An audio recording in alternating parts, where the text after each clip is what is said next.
Herkese salam, YouTube kanalıma hoş gelmişsiniz. Bugün sünger kimi yumuşak, içi havalı şokoladlı bisküvit hazırlayırıq.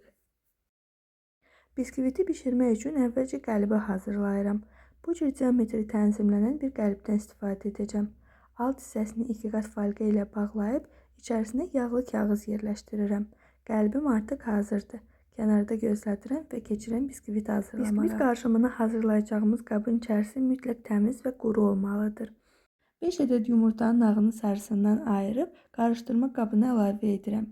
Üzərinə çay qaşığının ucunda duz əlavə edib başlayıram köpüklənib ağarana qədər mikser yardımı ilə çalmağa. Ağaran kütlənin üzərinə 5 xörək qaşığı şəkər dozunu hissə-hissə əlavə edərək həcmi artana qədər çalmağa davam edirik.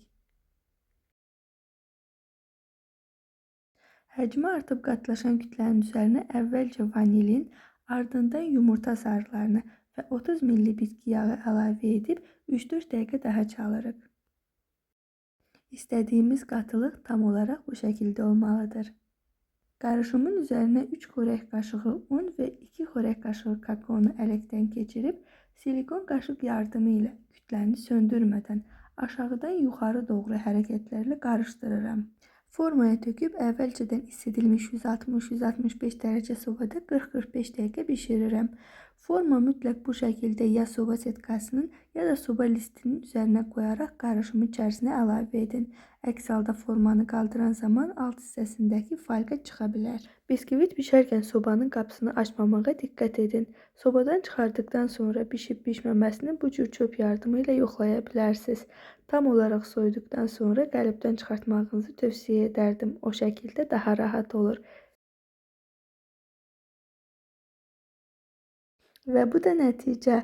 Çox gözəl şokoladlı, içi yumuşaq süngər kimi bir bisküvit alındı. Tövsiyə edərdim ki, istifadə etməzdən əvvəl ən az 8 saat, ən çoxsa bir gecə soyuducuda saxlamağınızdır. O şəkildə içərisi daha nəmli və gözəl olur. Ümid edirəm ki, faydalı bir video olar. Hazırlayacaq olan hər kəsə indidən nuş olsun. Dəstək olmaq üçün və bu tərz videoları qaçırmamaq üçün kanalıma abunə olmağı, videolarımı bəyənməyi unutmayın.